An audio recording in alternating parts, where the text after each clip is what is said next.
Uma vez que, quando eu penso no que eu vou falar aqui, que eu vou comentar, né, com todas vocês, muitas vezes a página de abertura coincide com o assunto que eu escolhi. E hoje não foi diferente, né? Eu pensei na elaboração dos pensamentos, os espíritos interferem, tanto que tem aquela clássica pergunta, né, se eles interferem nos nossos pensamentos. Kardec perguntou, muito mais do que vocês pensam.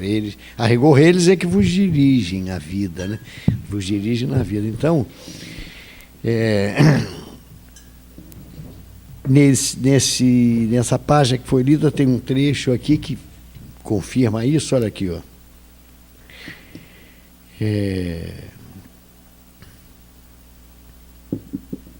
Eles falam aqui, interferem os espíritos, né, os grandes espíritos, os apóstolos, né, da espiritualidade, interferem na elaboração dos pensamentos dos sábios e dos ignorantes, dos ricos e dos pobres, dos grandes e dos humildes, renovando-lhes o modo de crer e de ser, a fim de que o mundo se engrandeça e se santifique. Quer dizer, então é isso, é um dos mecanismos. O espírito superior, a preocupação dele é nos ajudar, ajudar o inferior. Ele não fica num êxtase beatífico, deitado, e tomando licores e sucos fantásticos, não. Ele tem um trabalho, tanto que Jesus afirmou isso que eu estou falando aqui. Meu pai, eu trabalho e meu pai trabalha até hoje, né? Ele falou assim, não foi? Mais ou menos assim que ele falou. Então, nós somos uma criatura humana, um homem, quer dizer, genericamente, né? Homem e mulher, ante a vida. Então, todos nós representamos um papel diante da vida. Nós representamos um papel diante daqueles que convivem conosco. Nós projetamos imagens, influências, pensamentos naqueles que vivem conosco, no nosso lar, sobretudo, na nossa vida de relação, e para os espíritos. Gabriel Delany, né, tem um livro, Pensamento e Vida, que ele fala que, né, Delany, que ele diz que sobre as formas pensamentos que ele fala, eu já falei aqui algumas vezes, Charles Dickens e Victor Hugo eles criavam escritores, o escritor está envolvido naquela trama que ele está escrevendo, no enredo do romance dele, etc. E ele vive, ele mentaliza, ele plasma a figura dos personagens, e os dois chegavam em algumas ocasiões, aconteceu deles, na rua andando, eles viam a figura dos personagens que eles estavam criando nos romances que eles escreviam.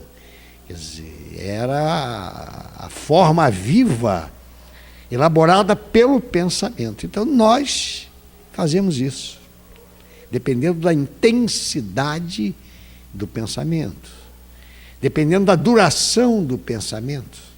Se ele é fugaz, é rápido. Allan Kardec fala isso no livro dos Médiuns, que o espírito, de madrugada, ele foi visitar uma senhora doente, vizinha dele, que ele tinha uma simpatia, de que ela estava doente, ele foi visitá-la em espírito, corpo deitado lá, o espírito se desdobrou, foi até a casa dela e foi com uma latinha de rapé. E aí Kardec perguntou, vem cá, se ele aspirasse aquilo, ele ia sentir o cheiro do rapé? Ia. Quer dizer que ela era matéria? Era matéria. E depois? Não, depois desaparecia, quando ele voltasse para o corpo. Quer dizer, era uma aparição fugaz, rápida, né? Então nós exercemos uma influência em relação aos outros. que, conforme a página falou também, os apóstolos é que interferem nos pensamentos dos sábios, dos cientistas, né? E nos nossos pensamentos. Curiosamente, eu tenho uma conhecida que ela tem uma facilidade em captar. É difícil você perceber quando o pensamento é de algum espírito ou quando é nosso. É difícil. Mas ela tem essa faculdade. Ela percebe com grande acuidade, com grande propriedade, ela percebe quando o pensamento não é dela, é do espírito. E às vezes em coisas corriqueiras. E o nosso mundo é assim, né? Então ela disse que uma vez ela estava tomando uma sopa, aí ela veio aquele pensamento: tem um cabelo na sopa. Aí ela pegou a colher, botou lá no fundo, quando trouxe, tinha um cabelo na sopa. Um espírito amigo, não sei, ou um espírito que estava por ali, tem cabelo na sopa, hein? E ela captou, quer dizer. Eles não falam só coisas filosóficas, transcendentais, às vezes coisas do cotidiano, né? E então nós precisamos, porque nós vivemos aonde que nós vivemos? Em que plano, na realidade, nós vivemos? Podem responder, hein? Também. Mas qual é o principal? Espiritual. O plano espiritual é aqui. Nós somos espíritos. Nós não estamos participando de tudo, dessas coisas que eu falei, da ação do pensamento, da modificação. O pensamento num passe, numa prece, ele modifica o fluido cósmico universal e pode curar uma doença, pode melhorar um órgão. André Luiz fala isso, a moça colérica com o baço inchado, o fígado inchado pela cólera, porque ela tinha ciúme do marido. Então os espíritos, na hora do passe, atuaram no fígado, porque ele era médium, ele ia trabalhar na casa espírita. Aí o fígado foi, normalizou aquelas formas inferiores, mentais, que ela tinha criado pelo ciúme, que é um sentimento inferior, foram para o fígado. Então, eu como fui padre em outra encarnação, algumas, eu não posso tomar vinho doce, nem tomo. Se eu tomar, a vesícula reclama imediatamente, quer dizer, é a mesma coisa, né? O pensamento de ciúme, a vesícula reclama, o fígado reclama. No meu caso, vinho doce. Aí, eu devo ter exagerado, tomei demais, né? Então, olha o que Emmanuel fala. Embora os sofrimentos que nos afligem, a Terra está cheia de sofrimento? Tem, todo dia, diuturnamente. É a transição que nós estamos passando. Tem coisas ótimas, boas, mas também tem coisas que nós, os espíritos encarnados, é que produzimos. Então, embora os sofrimentos que nos afligem, é sobre nós, olha só a página, eu escrevi isso lá em casa, que as inteligências superiores, não foi isso? Estão edificando os fundamentos espirituais da nova humanidade. Então, ele falou uma verdade, ele não mentiu, ele não falou uma coisa literária, folclórica, para encher linguiça, não. Quer dizer, então é sobre nós espíritas, que os espíritos melhores do que nós, superiores, estão procurando nos ajudar para que a gente se modifique, sob o ponto de vista espiritual e evangélico, e seja uma pessoa diferente, porque nós somos espíritas. Então todos nós aqui somos alunos de Jesus. Isso é uma responsabilidade. Claro que nós não somos apóstolos, não podemos ser, mas somos alunos. Nós podíamos ser materialistas, ateus, Então, nós não tínhamos nenhuma responsabilidade, mas desde o momento que nós nos filiamos a uma casa espírita e afivelamos o título de espírita no frontispício, não tem jeito, nós criamos para nós uma responsabilidade. Tanto que eu já ouvi uma criatura que era espírita, ela teve um escorregão na vida, uma coisa, aí alguém materialista perguntou, mas ele não era espírita? Como ele fez isso? Quer dizer, o espírito é observado nos dois planos da vida, material e espiritual. Os espíritos ficam olhando. E eles sabem qual é o quê? Pergunta 895 do Livro dos Espíritos. A par da caridade que a gente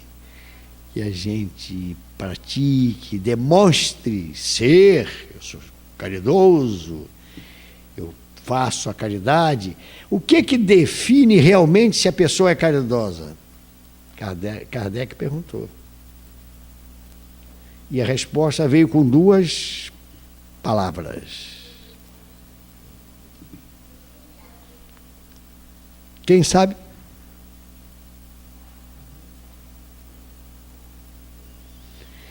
O interesse pessoal. Muitas e muitas vezes nós colocamos na frente de uma solicitação espírita, de uma solicitação no campo da caridade em favor de alguém. Não, eu não posso. Eu tenho que fazer isto. Dinheiro, não, está todo aplicado. Às vezes não está, está no bolso. Então é isso. Quer dizer, então nós temos, o Espiritismo ensina a nós, por que Santo Agostinho fazia diariamente o exame de consciência? Ele fazia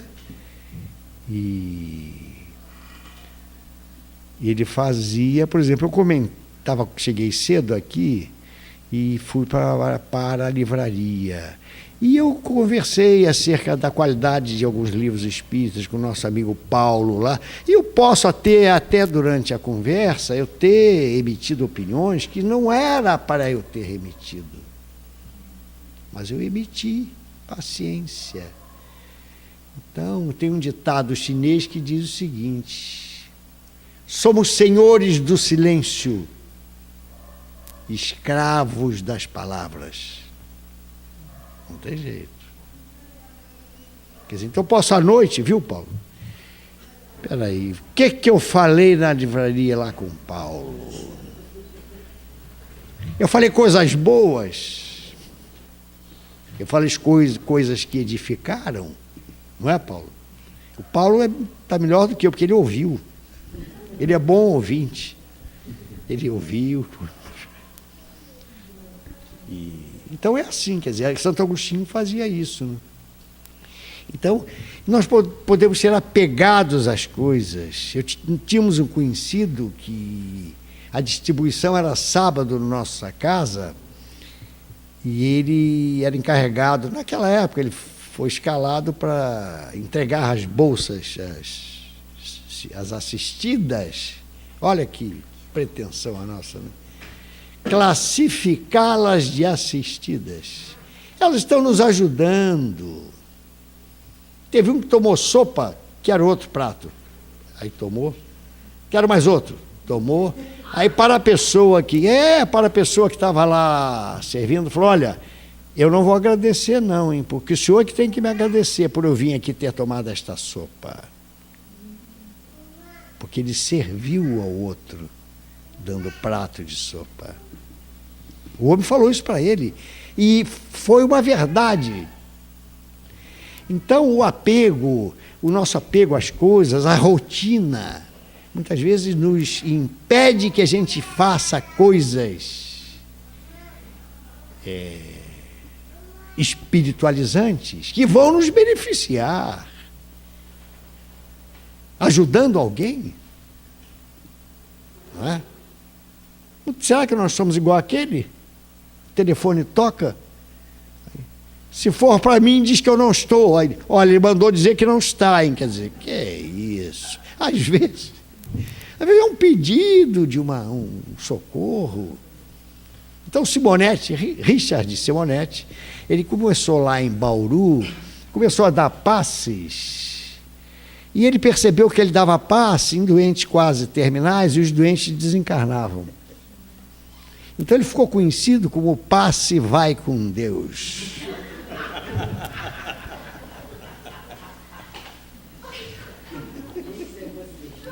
Foi, é isso, ele falou isso. Não, eu estou preocupado, o passo que eu estou dando vai com Deus, aí horas depois o homem morre, a pessoa morre, um dia depois, 2. Aí tinha um senhor, isso foi verdade, tinha um senhor que estava na cama e não morria, não desencarnava, e quase em coma, aquela coisa, meses, e a família não aguentava mais, um cansaço, hein? Chamaram o Simonetti, chama o Simonetti. Simonetti, olha, tá, você dá o passe nele, vamos rodar assim. Eu quero uma cadeira ao lado da cama. Eu vou fazer uma mini palestra para ele e depois, né? Aí vocês fiquem do lado de fora. A porta entreaberta, eles olhando, os parentes, né? E ele começou a falar: meu irmão, o seu corpo não serve para mais nada, você está muito doente, você inclusive nem se comunica mais. De vez em quando o homem abria o olho e olhava para ele. Você deve estar me ouvindo, claro, o seu espírito, mas seria bom que você, através de preces, nós vamos fazer preces para você se libertar. Esse corpo é uma roupa imprestável que não serve mais. Você vai entrar no plano espiritual, é uma maravilha. E falou das belezas do plano espiritual, aquela coisa. Ele falou 40 minutos, mas antes a família botava assim o rosto, alguém botava o rosto no quarto. Simonetti, e aí? E ele falando. Mas o plano espiritual, aquela coisa. Aí o Simonetti mandou parar. Aí quando acabou 40 minutos de palestra, ele, meu amigo, vem cá, agora vamos fazer o seguinte, aí vamos orar para que isto aconteça, que você se liberte. Aí o homem começou a desenvolver, demonstrar que queria um esforço, que queria ficar sentado na cama. Aí o Simonetti olhou, ajudou ele num esforço muito grande, e demorou alguns minutos, ele ficou sentado na cama, e assim o Simonetti olhando para ele, naquela expectativa, aí o homem fez assim.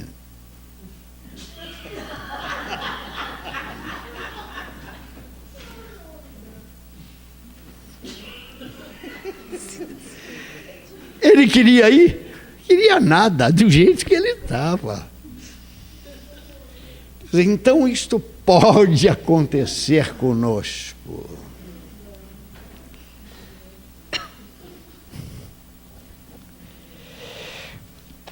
Agora, torturado pela sede de infinito, o homem cresce com a dor, com o sofrimento, que o repreende. A dor nos avisa, repreende, puxa a orelha e diz: não é por aí não, fulano.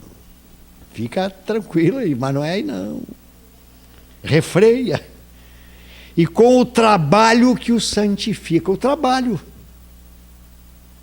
Então o trabalho, sobretudo na caridade, vai nos santificar. Vai.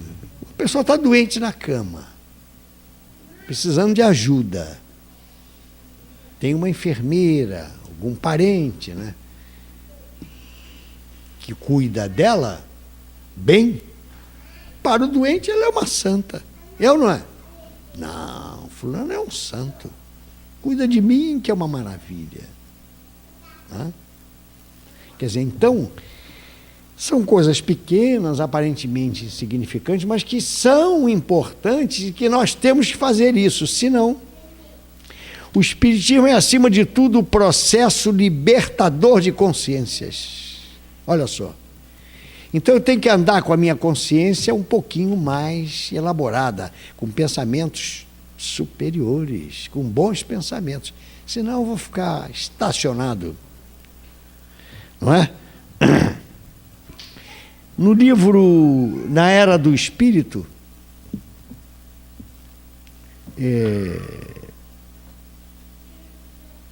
porque aqui no Evangelho, antes de entrar no livro, a Terra é o quê? Olha o que a Terra é.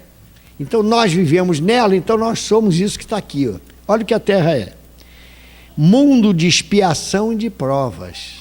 Quer dizer, mundo de sofrimento e de dificuldades. Aí ele fala, olha aqui. Então,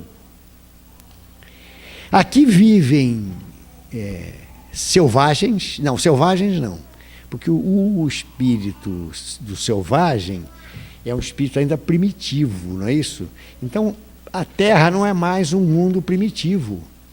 É um mundo de expiação e de provas, mas não é mais primitivo, que recebe espíritos recém-saídos das mãos do Criador. Não. Mas não é um espírito, é um planeta atrasado. De dores, lutas, dificuldades, a gente vê todo dia. Sobretudo lá no Oriente, aquelas guerras, aquelas coisas, tudo em nome do dinheiro, do egoísmo. Né? Ele fala aqui, ó, Santo Agostinho, isso é uma mensagem de Santo Agostinho, e que Kardec colocou em 1862, olha aqui. Ó. Então tem espíritos de selvícolas, que não são selvagens, são índios, já saíram da selvageria. Tem espíritos inteligentes, claro, que uns enveredaram pelo mal e outros pelo bem. Os pelo bem, que enveredaram pelo caminho do bem, podem ser espíritos provenientes de outros planetas, que fracassaram lá e vieram aqui para trazer o conhecimento deles e para sofrer também as agruras, calamidades e o contato com os espíritos daqui. Ele fala isso no Evangelho. Aliás, o Espiritismo fala isso, olha aqui. Ó. Os espíritos em expiação, aí estão os inteligentes, que são bons. Aí estão, se podemos assim nos exprimir, como estrangeiros. Já viveram em outros mundos, dos quais foram excluídos devido à sua obstinação no mal, que os tornava motivo de perturbação para os bons. Eles foram relegados por um tempo entre os espíritos mais atrasados, tendo por missão fazê-los avançar, pois levaram consigo uma inteligência desenvolvida e o germe dos conhecimentos adquiridos. É por essa razão que os espíritos punidos se encontram entre as raças mais inteligentes, pois são estas também as que sofrem mais pesadamente as misérias da vida, por possuírem mais sensibilidade e serem mais atingidas pelos atritos do que as raças primitivas, nas quais o senso moral é mais obtuso. Quer dizer, então nós... E é uma tortura para o espírito que não admite mais, não aceita mais, não tem mais o apetite de conviver com determinadas coisas, né? Com olho por olho, dente por dente, se me der uma eu dou duas, aquela coisa, né? Se puder eu roubo, levo o troco, aquela coisa, né? Que a corrupção está disseminada no caixa do supermercado, no trocador, e alguns, claro, não estou generalizando, e nos famosos políticos, né? Mas é o que define que é um mundo atrasado. É um mundo atrasado, né? Agora, um exemplo de uma civilização adiantada é a civilização egípcia, na época das pirâmides, que ninguém sabe até hoje como é que eles levaram. Existem teorias. Aí eu acho que foi assim, como eles levaram aqueles blocos que pesavam toneladas lá para aquelas alturas. Dizem até uns que foi através de levitação. Pode, claro. Eles eram avançados nas ciências espirituais. Eles faziam reuniões mediúnicas naquela época, né? A mumificação, ninguém sabe como é que é. A mumificação. Agora, a ciência, a humanidade já progrediu muito no campo científico. Hoje, já tem aqui, por exemplo, no campo da computação, né, dos computadores, qualquer um de nós vai poder, em pouquíssimo tempo, semanas até, você vai pegar um alto-falante, metade disso aqui, do tamanho de uma caixa de fósforo. Não, você vai pegar vários alto-falantes desse tamaninho, sem fio, e vai botar em qualquer lugar que você quiser da casa. Cozinha, sala, banheiro, quarto, qualquer lugar. E tem uma fonte da música, onde sai a música que você bota que você quiser, um MP3, você põe e sai a música, você ouve na sua casa inteira. O que é isso? Que coisa, né? A medicina, aquele ator, Giannichini, que fez o transplante de medula, não é isso? Pode ser autotransplante quando tira dele mesmo, ou pode ser de outra pessoa, né? Quando é autotransplante, sabe como é que é feito? É uma coisa complexa, mas maravilhosa. Primeiro eles fazem um tratamento na medula doente dele, que tem as células cancerosas. Eles fazem uma quimioterapia leve, discreta, mas fazem. Quando ela está boa, eles tiram uma parte, tratam em laboratório, produzem células-tronco. Tem algum médico aqui, alguma médica, algum estudante de medicina? Não. Produzem células-tronco daquela medula que foi boa, extraída dele. Aí as células-tronco se reproduzem. Quando está no tempo certinho, quando está tudo bonitinho, eles injetam nessa medula. As células-tronco, elas vão se reproduzindo, refazem o sangue, produzem um sangue bom, aí ele fica bom da doença, do linfoma. Quer dizer, não é uma maravilha, uma coisa espetacular? Fizeram em ratos uma experiência, provocaram surdez nos ratos, nos camundongos, nos cobaias de laboratório, né? Provocaram surdez. E depois enfiaram célula-tronco lá dentro. Eles recuperaram 40% a 50% a audição, através das células-tronco. Então a medicina, as ciências progrediram fantasticamente. E a moral? Então compete a nós espíritas, olha o que ele fala aqui. Olha o que ele fala aqui. Mas ele dá as razões, olha o que ele fala. Isso é Emmanuel que fala. Compreendamos que a humanidade atual efetua proezas admiráveis em todos os domínios da natureza física. Isso que eu estou falando.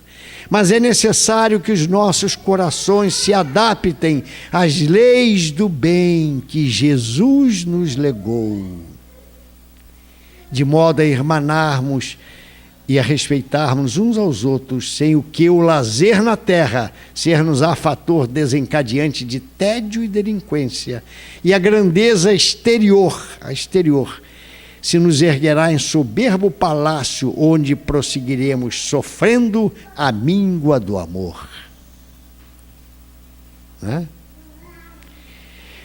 Todos somos, agora é Herculano Pires que fala, igualmente, naturalmente, egocêntricos, pois o egocentrismo é a base da individualidade e, consequentemente, da personalidade. Porém, somos egoístas, de um modo geral, né?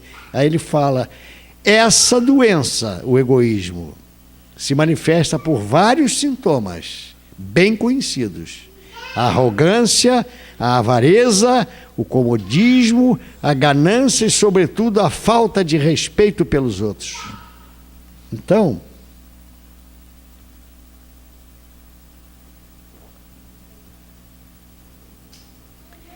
Tinha um pai que era espírita, tinha uma filha de 7, 8 anos, e dizem que a gente deve ter muito cuidado com aquilo que a gente fala na frente de crianças, né? Então,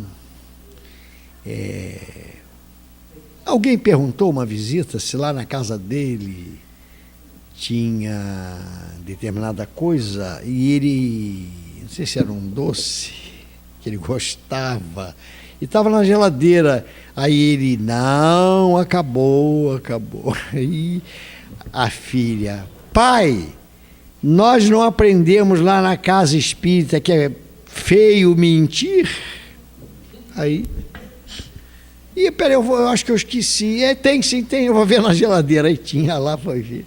Porque a menina falou para ele, a criança. Bom, então, egoísmo. Então, ele diz, olha uma coisa que nós fazemos, vocês não fazem isso. Eu faço. Eu e o pessoal do Eurípides. Nós não aprendemos. Não sei por quê. Somos endurecidos, né? Deve ser.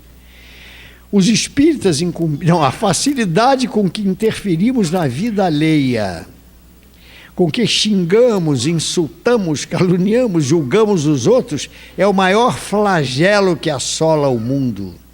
Essa falta de respeito pelos outros é o fruto espinhento do egoísmo que gera os conflitos no lar, na sociedade, nas nações e na vida internacional.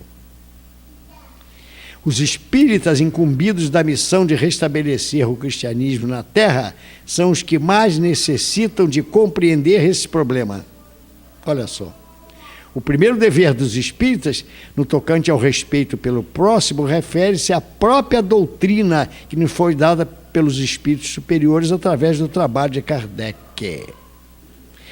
Lá em casa, eu vou falar para vocês, eu sou casado já há um bom par de anos e não adianta. Eu comecei o culto terça-feira, as crianças eram pequenas e era impressionante, a influência, só podia ser.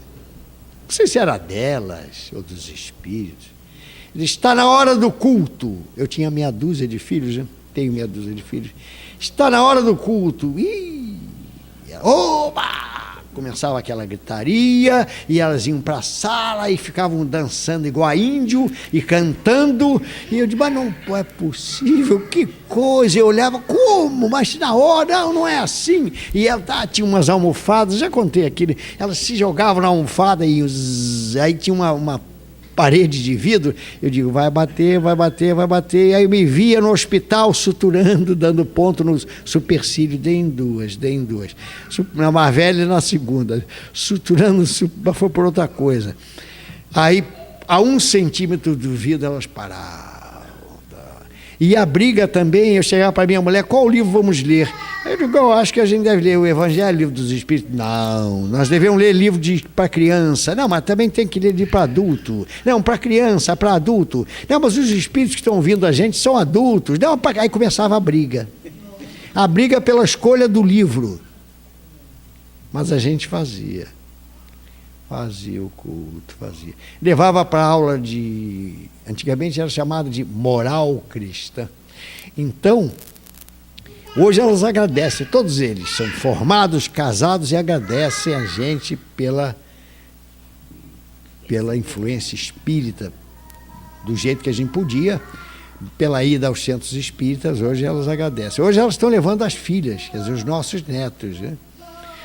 E aí paramos, faz tal dia, não dá, faz não sei o que, não dá, nunca, até que agora, a minha mulher, percebendo a necessidade de que toda a família espírita, todo espírita deve fazer o culto, é bom, protege a casa, fortalece o nosso coração, a nossa alma, para uma página que a gente leia, né, uma prece que a gente faça, e se fizer continuadamente, o que vai acontecer? A nossa casa vai ficar conhecida. Não, na casa da Maria se ora terça-feira às 20 horas da noite. Pode ir lá que vão levar espíritos doentes. que estão precisando de ouvir preces e precisando de ouvir o Evangelho. Aonde? Na casa da Maria, que lá, terça-feira, às 8 horas, ela faz religiosamente o culto.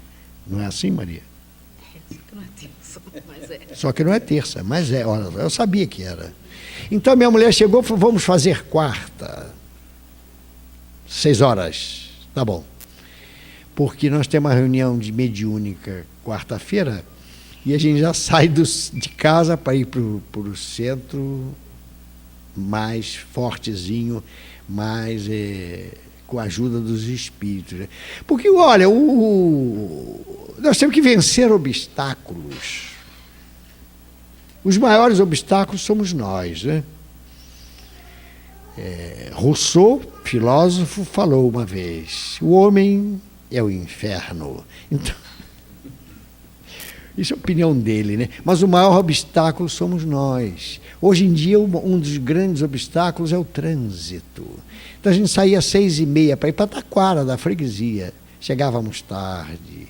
Voltamos algumas poucas vezes do meio do caminho que não dava, tudo engarrafado, tudo. Se vai pela Barra está engarrafado, se não vai está engarrafado, se tenta ir por ali, não tem jeito, o trânsito no Rio de Janeiro está assim, né? Está todo ele. Então eu falei, Ana, nós temos que sair meia hora antes. Aí ela poderia não fazer este comentário, mas ela fez. Qualquer dia nós vamos levar a cama. Qualquer dia nós vamos almoçar. Aí começa. Se eu estou também no... mas vem cá, o que eu estou falando? Falei alguma coisa demais? Não é para chegar na hora? Porque eu penso o seguinte, trem a gente espera na estação, missa na igreja, não é isso? Então, não tem jeito. Nós temos que ir nos adaptando, senão a gente não vai ao centro. Eu tenho uma nora que é médium, tem uma vidência, uma mediunidade muito boa, então ela fala, olha, o dia que eu não posso ir, que eu não vou quarta-feira, reunião mediúnica, no dia seguinte eu não estou bem não, me sinto mal. Porque o médium, todos nós somos médiums, né? Mas o médium psicofônico, e tem um livro de André Luiz, cujo mentor, chamado Entre a Terra e o Céu, como é o nome dele? Esqueci o nome dele. Ele prepara anualmente centenas de médiuns espíritas, doutrinadores e outro tipo de mediunidade para reencarnarem. Centenas. Aniceto é o nome dele. Aniceto. Se lembram disso? E ele fala, a maioria fracassa. A maioria fracassa. Então chegou, nós estamos num ponto da vida que nós temos tudo para acertar. Tudo em nossas mãos. Antigamente era muito mais difícil. O Eurípides Barçanufo ia a cavalo, saía 6 horas antes para ir para Santa Maria, ou sei lá, para onde ele assistia as reuniões. Dormia na casa do tio. Hoje a gente vai de Fusca. Fusca não, hoje a gente vai de... Nem Fusca. Hoje a gente vai de Siena, Fiat Siena, não, qual é o carro? Hyundai, aquele carro importado, né? Com ar refrigerado, climatizado, né? Se lá fora esfriou, ele aumenta um pouco. Se lá esquentou, ele diminui. Quer dizer, hein? Conforto. É só sair um pouco antes. Quer dizer, todos os recursos nós temos. Agora, nós estamos, mal ou bem, mais ou menos, cumprindo aquilo que prometemos chorando. Deus espera que a gente cumpra aquilo que prometemos em pranto, em findo, mesmo chorando. É uma trovinha que eu esqueci, falei de pé quebrado, mas vale. Tem outra aqui, ó. O relógio agora mudou, mas ainda estou no tempo, né?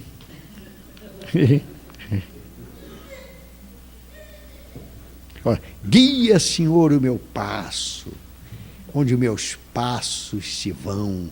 Erro, não sei o que faço, nunca me largues a mão. Uma trovinha, pelo Chico Xavier, né? Ante a palavra de ofensa, qual afiada verruma, sabe o que é verruma? É aquilo feito um saca-rolha de aço que abre caminho na madeira para você enfiar o parafuso. Aquilo deve doer, né? Já pensou uma verruma enfiando aqui no sangue frio? Então, ante a palavra de ofensa, qual afiada verruma, a coragem de quem pensa é não dizer coisa alguma. Então, ela está assim. Quer dizer, nós temos muito mais responsabilidade. E a gente sabe de tudo isso. Dias da Cruz fala, olha aqui. Ó. Dias da Cruz fala no livro Vozes do Grande Além, olha só.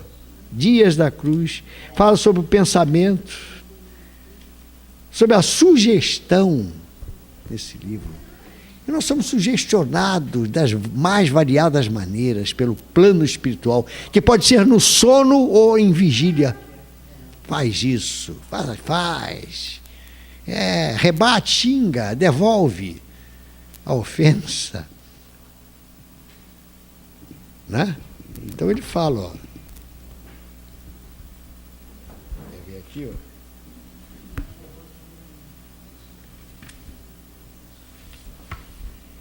Que isso aí pode se transformar numa obsessão oculta, quando a gente não procura aperfeiçoar os pensamentos. Elaborando alguns apontamentos em torno da obsessão oculta, cabe-nos recordar que a sugestão, a rigor, é a influência que a ideia positiva do magnetizador, do espírito, desenvolve sobre a mente passiva do hipnotizado. Que o Camilo Castelo Branco se suicidou porque ele estava hipnotizado já. Porque ele foi abrigando a ideia de suicídio todos os dias, várias vezes. É fácil. Eu sei como é que eu sou. Quais são as minhas tendências? Quais são os meus desejos? O que é que eu gosto de fazer? Teve um espírito que, eu posso falar aqui, que não tem ninguém com nessa estrutura. Teve um espírito que falou na reunião mediúnica há poucos dias. Não, vou matar os dois. Os dois era o casal, né? Como? Como é que você vai matar? Eles vão explodir de tanto comer. Pela gula, um dos 7 pecados capitais, influenciando. Aí ele bota na mente, a pessoa às vezes não está nem pensando, mas está chegando a hora do almoço, chouriço com linguiça, aí ele saliva, vê a imagem do chouriço, o espírito potencializa, ele dá vontade, aí ele vai e pede gordura, tudo que não presta, né? Triglicerídeo, colesterol, né? E o espírito falou, o que é isso? Uma hipnose. É uma hipnose. Então o Camilo Castelo Branco, quando se matou, ele, no meio, o espírito guia jogou um influxo magnético positivo. Você não vai orar a Deus antes de morrer? Ele não tinha mais forças. Foi com um revólver e atirou. Quer dizer, estava sob o domínio do magnetizador desencarnado. Aí, tempos depois, escreveu pelo Chico, né? Ó morte, eu te adorei como se foras o fim da negra e sinuosa estrada, onde habitasse a eterna paz do nada, as agonias desconsoladoras. Eras tu que sorria na dor das minhas horas. Aí Eu, que já trazia alma alucinada, escorraçado, bati à tua porta. Escancaraste a porta escura e fria, por onde entrei numa senda mais triste e mais sombria. Suicídio, né? Então o espírita tem que fazer o quê? Já escrevi no quadro várias vezes, não vou escrever de novo, não. Ele tem que orar, criar o hábito da prece de manhã, é bom. Estudar, ler um livro estudando. Então eu comecei lá com a minha consorte. Consorte pode ser o homem e pode ser a mulher, hein? É sinônimo. Estudando o Evangelho. Então começamos desde o início. E um livro de André Luiz, não sei se Paulo tem aí. Estudando o Evangelho, André Luiz, do Antônio Baduí Filho. Volume 1 e 2. Não. Volume 1 e 2 vale a pena, viu? Vale a pena comprar. Porque eles fazem umas análises, ele faz André Luiz, uma análise, e o Chico, ele psicografava ao lado do Chico. Nos últimos tempos. Antônio Baduí Filho, lá de Ituiutaba, é um médium bom médium. E as mensagens são muito boas. E ele estuda o Evangelho todo. Então nós estamos estudando, e ele, capítulo por capítulo, item por item. Então aquele item que André Luiz comenta, o trecho do Evangelho e o item, nós vamos lá no Evangelho e lemos depois. Então os dois. E estudamos. Uma palavra difícil que a gente não saiba, a gente risca, eu vou lá no dicionário, né? Eu quase não consigo pegar ele, tão grande que é, pesado, vou lá, abro e ponho no livro, escrevo no livro o significado, a gente comenta, eu e ela, fazemos a prece, nós saímos que parecem dois santos indo para o centro espírita. Ela conheceu a Ana, solteira, não foi? Então, será que foi provação dela casar comigo? Expiação? Estou quase acabando, Maria. Então, o estudo, a prece, o estudo, a vinda ao centro espírita. Porque a pessoa prestando atenção, eu estou lá, prestando atenção, no orador. Estou prestando atenção seriamente, esqueço dos problemas. Estou prestando atenção. Aí eu abro a minha antena psíquica, os benfeitores entram, limpam o que eu criei de besteira durante o dia, né? De asneira, eles limpam e eu fico com bons pensamentos. Pô, estou leve, esse centro aqui é bom, eu estou leve. Por isso que as pessoas falam, né? Aquele centro é bom, eu entrei pesado, saí leve, é por isso. Aí, e fazer uma caridade. A caridade. A migalha da caridade mostra Deus no ser humano, hein? Pequena gota de mar tem o gosto do oceano. Olha só. A gota da caridade. Os espíritos recomendam. Então é isso, meus amigos. Então, para encerrar, hein? Eu vou contar uma historinha, depois vou falar uma poesia sobre a caridade, que é Alta de Souza, praticamente só escreveu isso pelo Chico, caridade, né? Então, o Tiago, que era aferrado à lei de Moisés, mas era cristão, amava Jesus, ele tinha um amigo de infância, eu contei isso na última vez, não? Não se lembra? Tinha um amigo de infância, Zorobatan, o nome dele.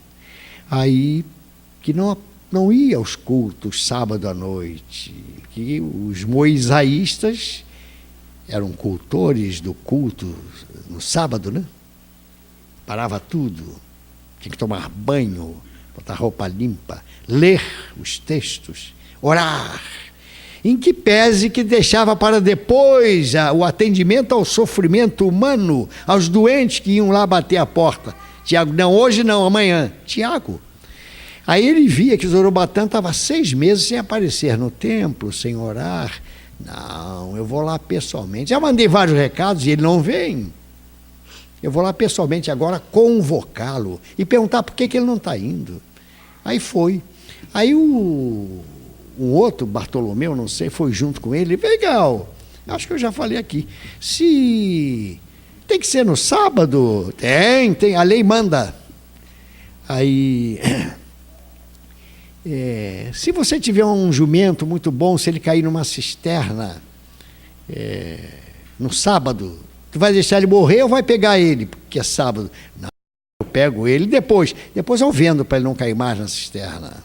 E se uma criança cair num buraco, num poço, num sábado, vai deixar ela lá, vai socorrer? Não, claro que eu vou socorrer. E depois, prendo em casa no sábado para não sair, para não acontecer a mesma coisa.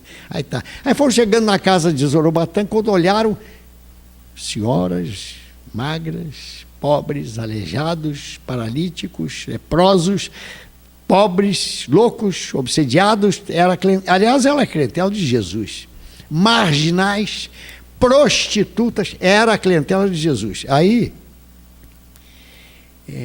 viram elas lavando prato de madeira, colher de madeira, alegres, numa mesa grande, assim, né? E aí viram o Zorobatã, ele viu o Zorobatã sair com uma tina de sopa, fumegando, suando e fazendo uma força para segurar aquilo. Minha gente, a sopa está pronta, vamos. Aí aquela alegria, aquela coisa, e todo mundo se servindo. Aí ele olhou, e com os pergaminhos da lei do lado, né? Aí ele entrou na cozinha para pegar mais. Ele foi se aproximando, quando ele foi se aproximando, ele viu que o Zorobatã estava trazendo uma tina maior e mais pesada, de sopa fumegando. Aquilo, quente, né? E quando ele olhou que ele ia começar a pregação, a censura, ele viu uns braços diferentes atrás de Zorobatã, sustentando as mãos e os braços de Zorobatã. Que ele olhou, Jesus. Só ele via, mas ninguém estava vendo.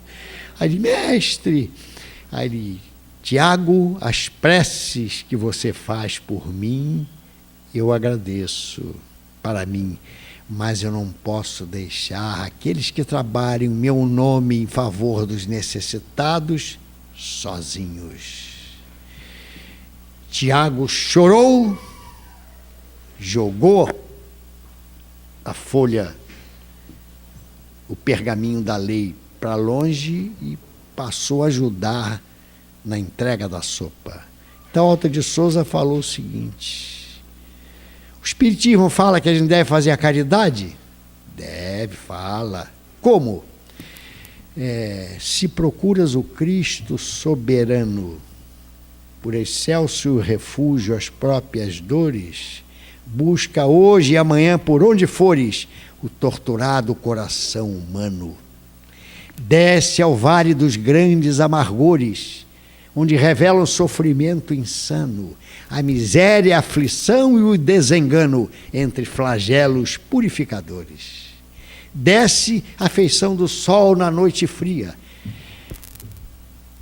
carregando a caridade por teu guia, ajudando e servindo a cada hora. E, ante a luz da divina primavera, encontrarás o Cristo que te espera, crucificado em cada ser que chora. Cada ser que chora. Então eu agradeço, meus amigos, a atenção, prometo elaborar melhor da próxima vez, né? Para ver se corresponde à expectativa, senão vocês vão puxar a orelha da Maria.